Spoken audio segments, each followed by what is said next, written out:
Good morning students, welcome you to all. और आज के सेशन में हम लोग यहाँ पर कंप्लीट करने वाले हैं हमारे गणित से रिलेटेड, गणित में जिनके भी द्वारा जो भी ग्रंथ लिखे गए हैं सारे महान गणितज्ञ के बारे में आज के सेशन में हम लोग डिस्कस करेंगे।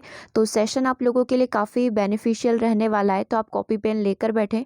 जो भी चीज़ें आपको लग रही है कि हाँ आपको नोट डाउन कर लेना चाहिए, आप उन्हें नोट डाउन करते रहिए। शॉर्ट नोट्स आपके बन जाएंगे ताकि एग्ज़ाम समय में आपको रिवाइज़ करने में मदद मिलेगी। तो हम लोग यहाँ पर शुरू कर रहे हैं। सबसे पहले सबसे पुराने गणितज्ञ से हम लोग स्टार्ट करेंगे। और अभी जो गणितज्ञ है मतलब बिल्कुल समय के अकॉर्डिंग हम लोग यहाँ पर चलेंगे। तो सबसे पुराने गणितज्ञ माने जाते हैं याज्ञवल्क्य करके। ठीक है, ईसा पूर्व आप 7वीं शताब्दी में इन्हें देख सकते हैं। इनकी रचनाएं क्या क्या है, इसके बाद एक एक करके हम लोग स्टेप बाय स्टेप चलेंगे। तो सबसे पहले हम लोग यहाँ पर बात कर रहे हैं याज्ञवल्क्य की। ये भारत के वैदिक काल के एक ऋषि तथा दार्शनिक है। तो आपको बस इतना ध्यान रखना है कि ये वैदिक काल से जाने जाते हैं। ठीक है, फिर इसके बाद इनमें लिखा गया है वे वैदिक साहित्य में शुक्ल यजुर्वेद की वाजसेनी शाखा के दृष्टा भी हैं। अगला पॉइंट है इनको अपने काल का सर्वोपरि वैदिक ज्ञाता माना जाता है। और इनको नेति नेति मतलब यह नहीं और यह भी नहीं के व्यवहार का प्रवर्तक कहा जाता है। तो क्या क्या चीज़ें आप इनमें ध्यान रखेंगे, सबसे पहला पॉइंट तो ये कि ये वैदिक काल के एक ऋषि तथा दार्शनिक है। और ये जो है इन्होंने वैदिक साहित्य में जो शुक्ल यजुर्वेद की जो वाजसेनी शाखा है उन्हें उनके दृष्टा भी इनको माना जाता है। और अपने काल के ये सर्वोपरि रहे होंगे। ठीक है, और इन्हें नेति नेति यानी कि यह नहीं यह भी नहीं के व्यवहार का प्रवर्तक भी माना जाता है। इंपॉर्टेंट चीज़ें तो यहाँ पर ओनली 2 है। सबसे पहले तो ये वैदिक काल के ऋषि तथा दार्शनिक है और इन्हें नेति नेति के व्यवहार का प्रवर्तक, इसका जनक भी इन्हें माना जाता है। तो ये बात हो गई याज्ञवल्क्य के बारे में। दूसरा हम लोग बात करेंगे यहाँ पर लगदा ऋषि के बारे में। आपको ध्यान हो तो हम लोग जब मैराथन क्लास कर रहे थे उसमें एक क्वेश्चन भी आया था कि ये जो यज्ञ और अनुष्ठान किए जाते हैं तो इसके लिए जो वेदी वगैरह बनाई जाती है उसका जनक किसे माना जाता है, तो लगदा मुनि या फिर लगदा ऋषि को माना जाता है।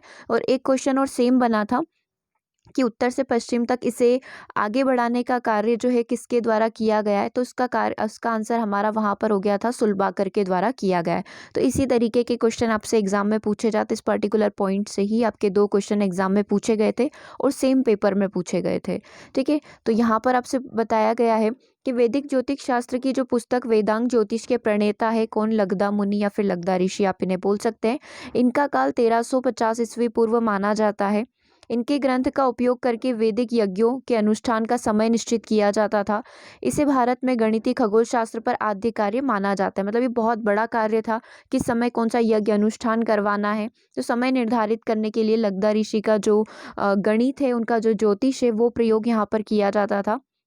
लगदा ऋषि का एक प्रमुख नवोन्मेष तिथि यानी कि 1 महीने का 1/30वां मानक समय मात्रक के रूप में प्रयोग किया जाता था। मात्रक के रूप में किसका प्रयोग जाता था, जो लगदा ऋषि हैं इनके द्वारा एक तिथि बनाई गई थी महीने का 1/30वां भाग करके, उसका मात्रक के रूप में यहाँ पर प्रयोग किया जाता था। इन्होंने ऋग्वेद से संबंधित आर्य ज्योतिष तथा यजुर्वेद से संबंधित यजुष ज्योतिष की भी रचना की है। तो आप इन्हें कैसे ध्यान रखेंगे, क्या क्या चीज़ें लगदा मुनि जो है इनसे आपको ध्यान रखनी है। सबसे पहले तो वैदिक ज्योतिष शास्त्र से ये संबंधित है। एक मात्रक महीने का 1/30 भाग करके इनके द्वारा निर्धारित किया गया था।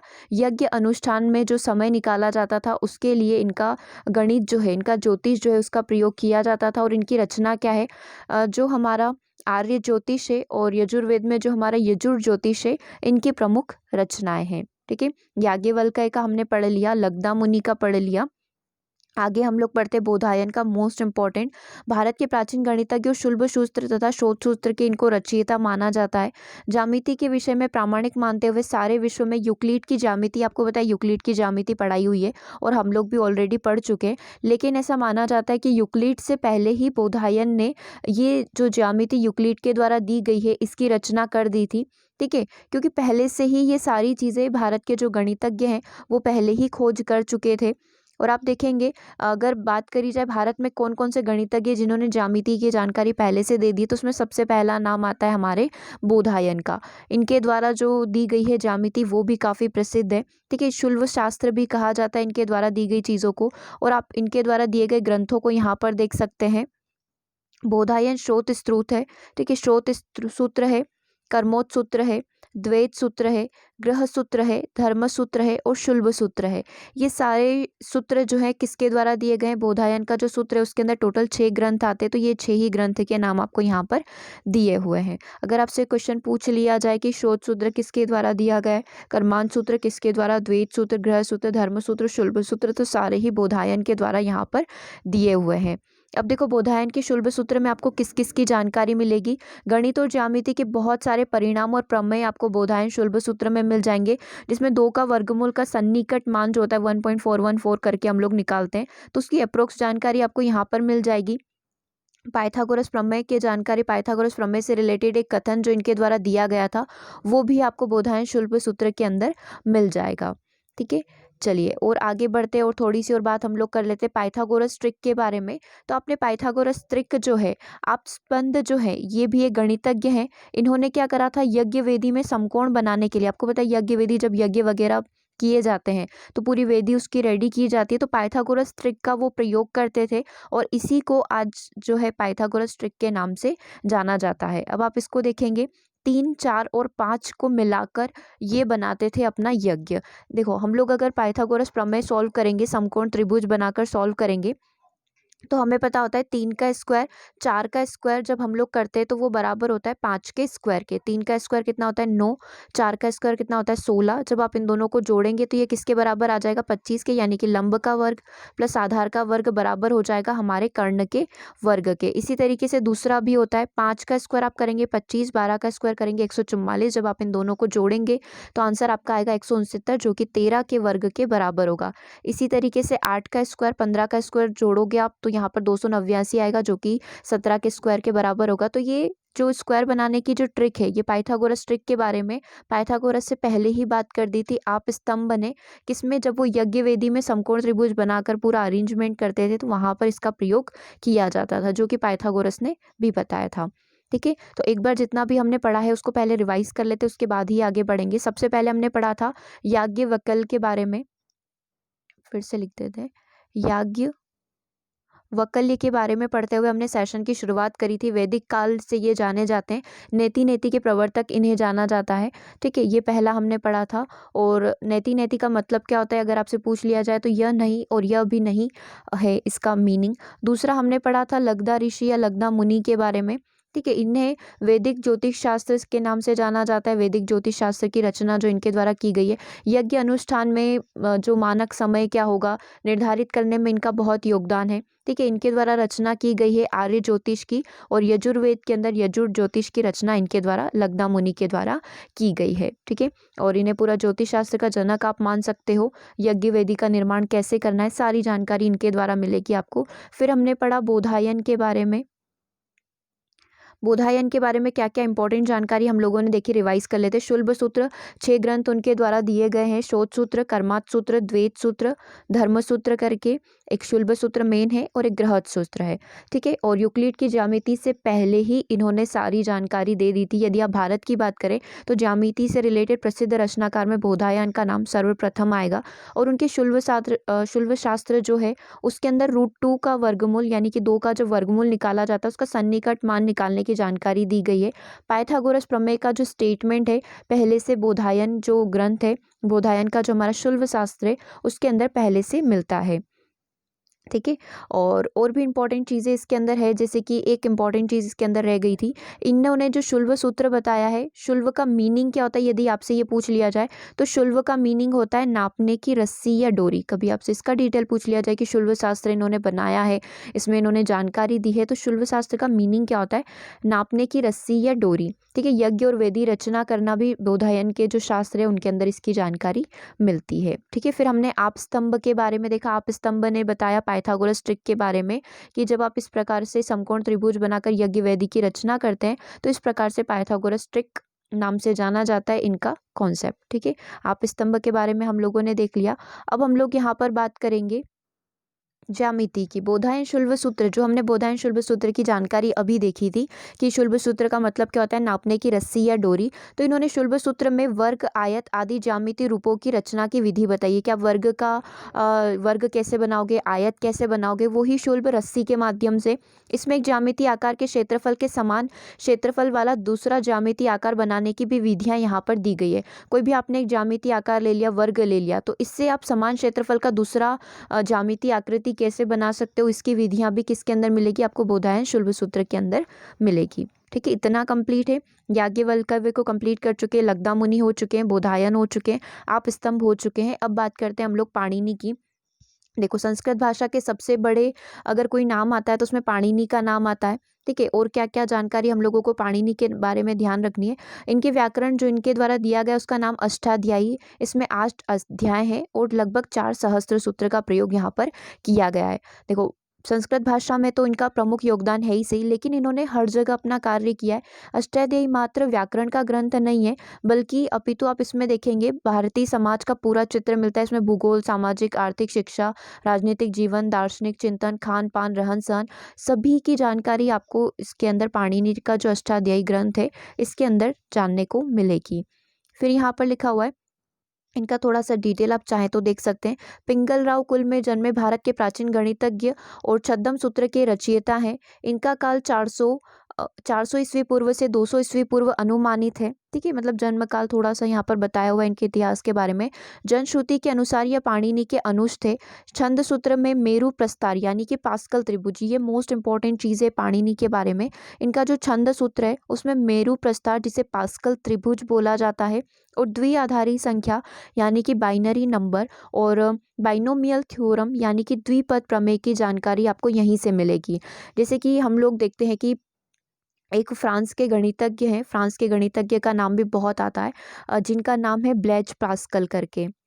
ब्लेज पास्कल करके इन्होंने रचना की थी पास्कल त्रिभुज की। आपने देखा होगा जब भी हम लोग SI CI की प्रॉब्लम सॉल्व करते हैं, एक हमारा आता है चक्रवर्ती ब्याज निकालना, तो उसमें हम लोग बहुत सारे क्वेश्चन को पास्कल त्रिभुज के माध्यम से भी सॉल्व कर सकते हैं। आपने देखा होगा ना, ये पास्कल त्रिभुज होता है, एक एक और एक करके, 1 2 और 1 करके, फिर 1 3 3 और 1 करके, इधर 1 आ जाएगा, 3 और 1 4 6 4 और 1 करके। इस प्रकार से आप पास्कल त्रिभुज बनाकर आपके चक्रवर्ती ब्याज और साधारण ब्याज की जितनी भी प्रॉब्लम होती है उसको पास्कल त्रिभुज के माध्यम से आप सॉल्व कर सकते हैं। तो पाणिनि ने इसकी रचना बता दी थी। उन्होंने इसका प्रयोग किया था मेरु प्रस्तार करके। ठीक है, जिसे आजकल हम लोग पास्कल त्रिभुज के नाम से जानते हैं। ठीक है, और ये पास्कल त्रिभुज की रचना जिसका श्रेय जो है दिया जाता है फ्रांस के जो गणितज्ञ हैं ब्लेज पास्कल को करके। तो ये सारे पाणिनि के जो ग्रंथ है उसमें इनकी जानकारी मिलती है किसकी, पास्कल त्रिभुज यानी मेरु प्रस्तार की। द्विआधारी संख्या जो बाइनरी नंबर्स होते हैं 0 1 पर, जो हमारा कंप्यूटर जिस पर वर्क करता है 0 नंबर पर, उस पर, और जो बाइनोमियल थ्योरम होती है जो गणित में प्रयोग की जाती है बाइनोमियल थ्योरम का, उसकी सारी जानकारी आपको पाणिनि के जो अष्टाध्यायी है उसके अंदर मिल जाएगी। आगे यदि हम लोग बात करें भरत मुनि की, तो भरत मुनि जो है अपने नाट्य ग्रंथ के नाम से काफ़ी ज़्यादा प्रसिद्ध हैं। नाट्य शास्त्र नामक ग्रंथ इनके द्वारा लिखा गया है। 400 ईस्वी पूर्व से 100 ईस्वी सन के बीच में इनका समय माना जाता है। भारत के बड़े प्रतिभाशाली भरत मुनि जो है काफ़ी ज़्यादा प्रतिभाशाली माना जाता है इन्हें, और इतना स्पष्ट है कि भरत मुनि नाट्य शास्त्र के गहन जानकार और विद्वान थे। इनका नाट्य शास्त्र भारतीय नाट्य और काव्य शास्त्र का जो आदि ग्रंथ है काफ़ी ज़्यादा प्रसिद्ध है, तो इनके बारे में भी आप देख सकते हैं। आगे हम लोग बात करेंगे आर्यभट्ट की। देखो, प्राचीन भारत के एक महान ज्योतिषविद और गणितज्ञ हैं। इन्होंने आर्यभट्टीय ग्रंथ की रचना की है जिसमें ज्योतिष शास्त्र के अनेक सिद्धांतों का प्रतिपादन किया गया है। और भी इनके बारे में जानकारी हम लोग देखेंगे। इसी ग्रंथ में इन्होंने अपना जन्म स्थान कुसुमपुर और जन्मकाल शक संवत 391 लिखा है। बिहार में वर्तमान पटना का प्राचीन नाम कुसुमपुर था, लेकिन आर्यभट्ट का कुसुमपुर दक्षिण में था। अब लगभग यह सिद्ध हो चुका है, मतलब ये माना जाता था कि ये बिहार से ही है, लेकिन आर्यभट्ट का कुसुमपुर दक्षिण में था। ये बात यहाँ पर इनके ग्रंथ से, जब ग्रंथ को पढ़ा जाता है तो इससे जानकारी इनकी मिलती है। आर्यभट्ट द्वारा रचित 3 ग्रंथों की जानकारी आज भी उपलब्ध है, जिसमें सबसे पहला और प्रमुख है दशगीतिका, आर्यभट्टी और तंत्र। इन तीनों की जानकारी अवेलेबल है। लेकिन यदि हम लोग जानकारों की बात करें तो उन्होंने सिर्फ एक ग्रंथ लिखा है जिसका नाम है आर्यभट्ट सिद्धांत, लेकिन दशगीतिका, आर्यभट्टी और तंत्र उन्हीं के द्वारा लिखे गए हैं।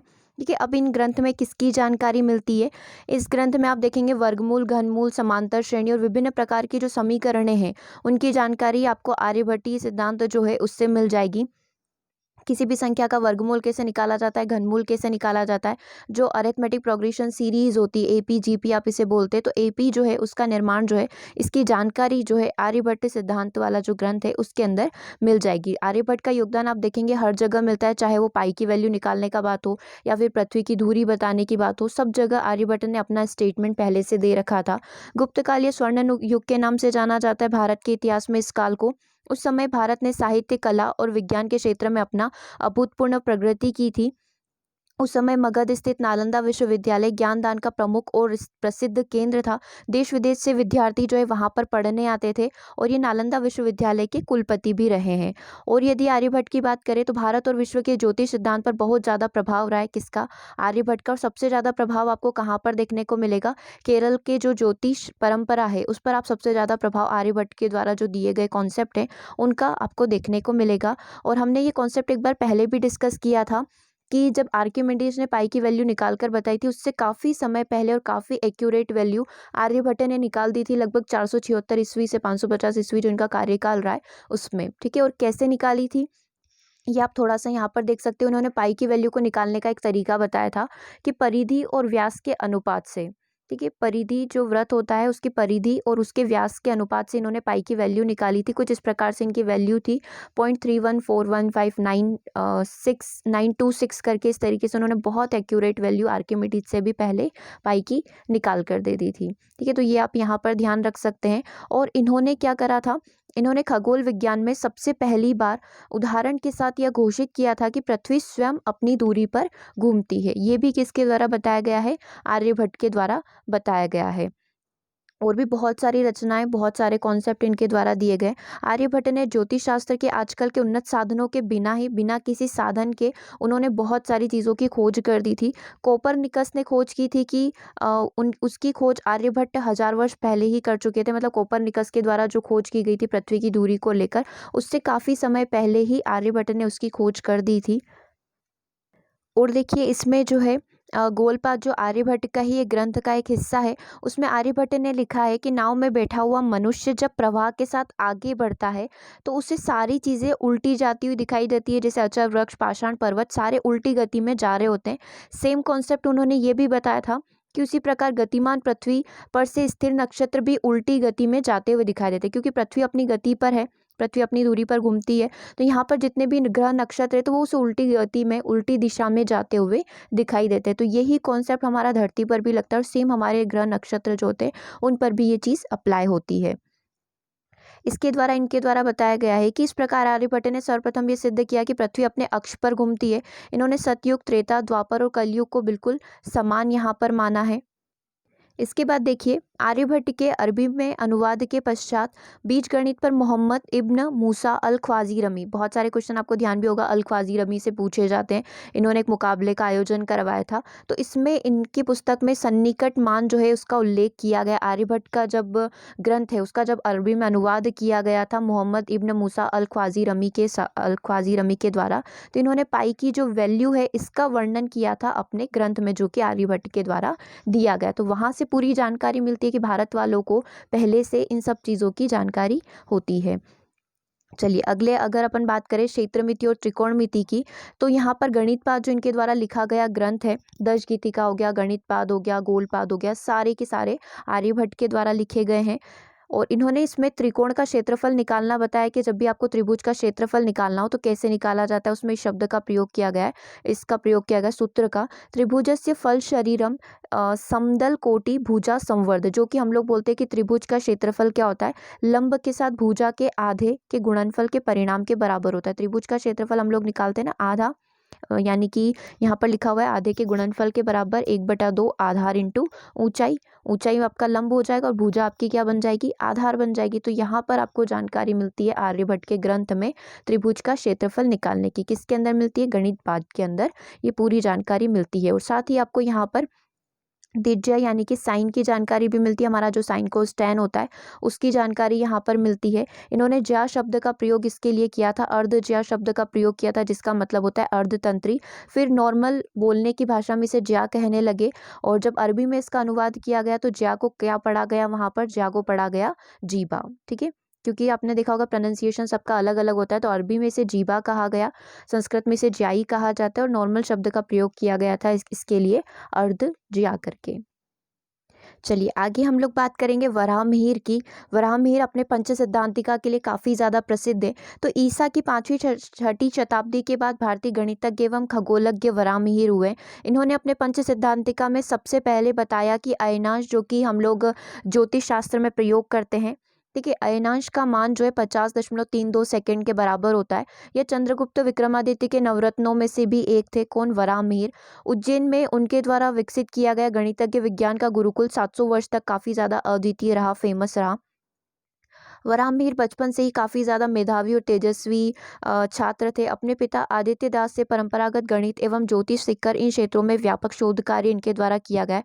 समय मापन घटक यंत्र, इंद्रप्रस्थ में लौह स्तंभ का निर्माण कराना, ईरान में शहंशाह नौशेरवा के आमंत्रण पर जुंदीशाहपुर नामक स्थान पर वेधशाला की स्थापना करना, उनके कार्यों की एक झलक देते हैं। मतलब बहुत सारे कार्य इनके द्वारा किए गए। इनका मेन टारगेट, इनका मेन उद्देश्य क्या था?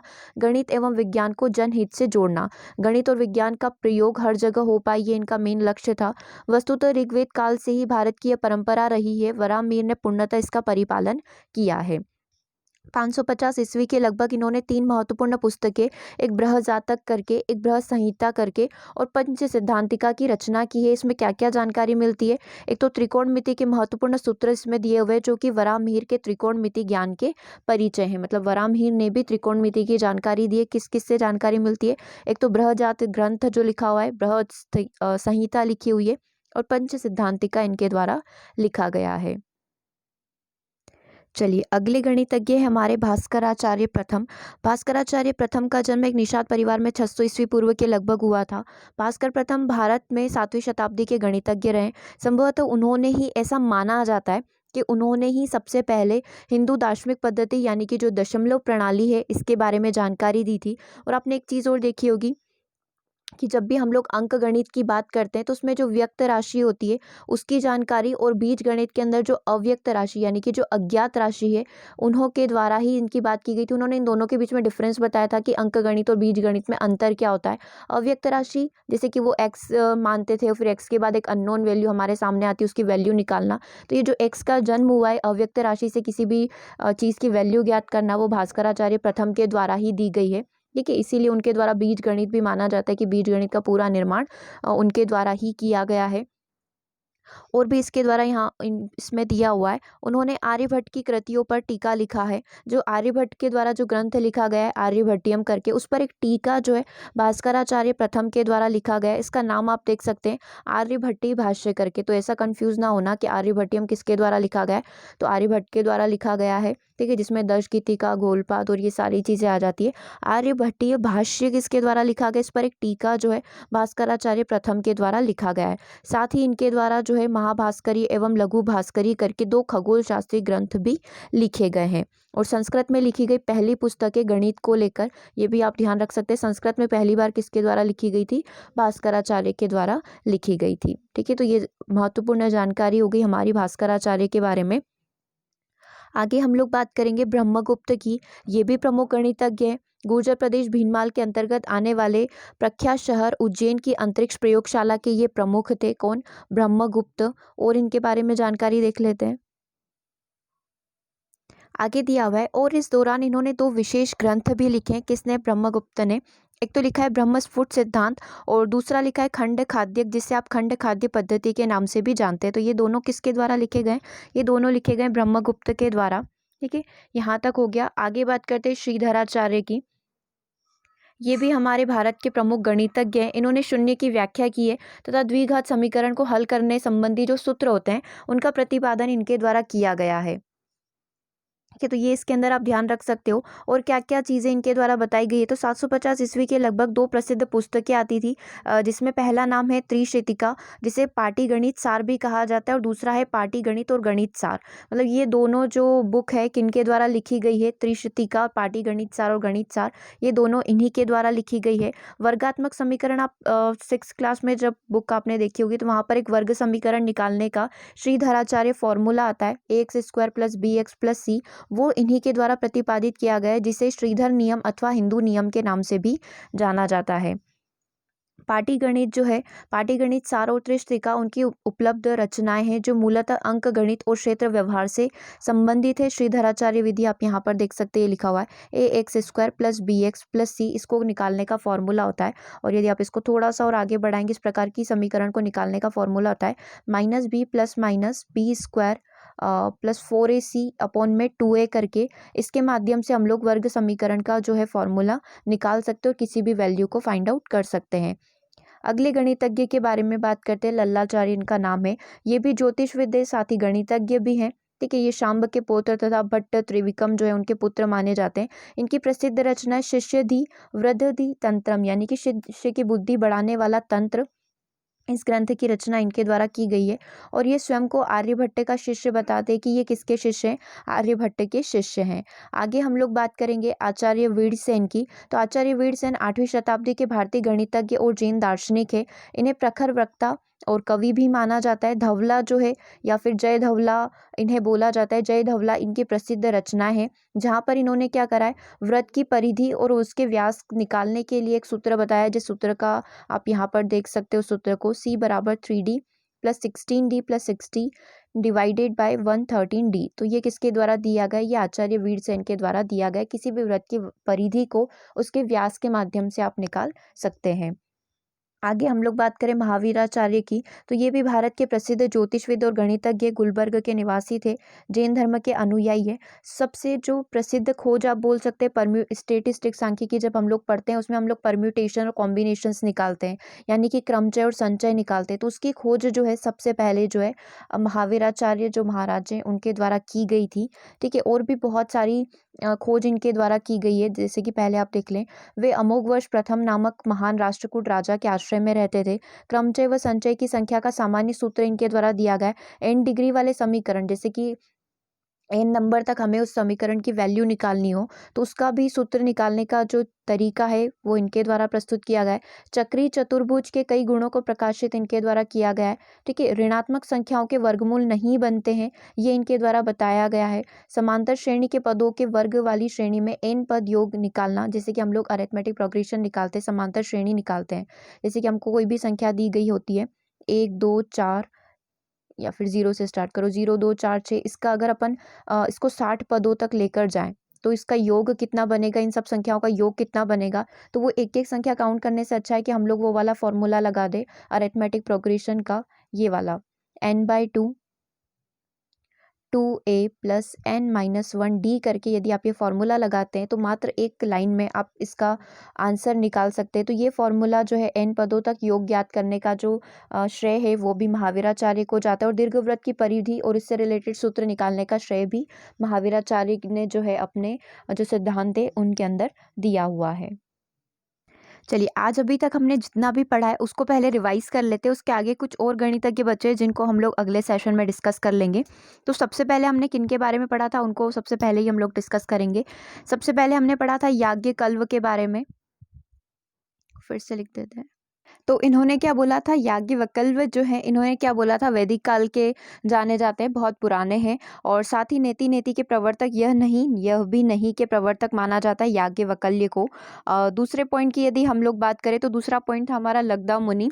तो वैदिक ज्योतिष शास्त्र के रूप में, ज्योतिष शास्त्र जो है इनके रूप में इन्हें जाना जाता है। यज्ञ अनुष्ठान के लिए वेदियों की रचना करना और जितनी भी जानकारी है इससे रिलेटेड, यज्ञ वगैरह से रिलेटेड, यज्ञ अनुष्ठान से इनके इसमें मिलती है।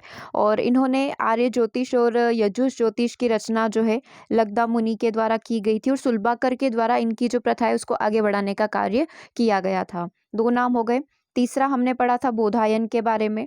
ठीक है। बोधायन जो है शुल्ब सूत्र के लिए जाने जाते हैं, शोध सूत्र के रचनाकार भी है। यूक्लिड की ज्यामिति से पहले ही इन्होंने बहुत सारी बातें अपने ग्रंथ में बता दी थी, ठीक है। और उनके कुछ ग्रंथ इस प्रकार थे, जिसमें सबसे पहला स्रोत सूत्र था, दूसरा कर्मांत सूत्र था, द्वैत सूत्र था, ग्रह सूत्र था, धर्म सूत्र और शुल्ब सूत्र था। √2 जो है यानी कि 2 का वर्गमूल निकालने के लिए जो सन्निकट वैल्यू होती है, और साथ ही पाइथागोरस प्रमेय की जो जानकारी है बोधायन के शुल्ब सूत्र के अंदर मिल जाती है। और शुल्ब का मतलब हमने देखा था, शुल्ब का मीनिंग होता है नापने की रस्सी या फिर डोरी, आप उसे बोल सकते हो। अगला फिर हमने आप स्तंभ के बारे में देखा था, जिन्होंने पाइथागोरस त्रिक बनाने की पूरी जो यज्ञ वो बनाते थे, जब वो यज्ञ करते थे तो यज्ञ की जो रचना की जाती थी उसमें जो समकोण त्रिभुज बनाकर रचना की जाती थी, तो उसे हम लोग बोलते हैं पाइथागोरस त्रिक। तो ये हमारे पाइथागोरस से पहले ही आप स्तंभ ने इसकी रचना कर दी थी। फिर हम लोग बात कर रहे थे भरत मुनि की, तो ये संस्कृत के प्रमुख ज्ञाता आप इन्हें बोल सकते हैं। 700 ईस्वी पूर्व इनका काल माना जाता है। अष्टाध्यायी ग्रंथ की रचना इनके द्वारा की गई है।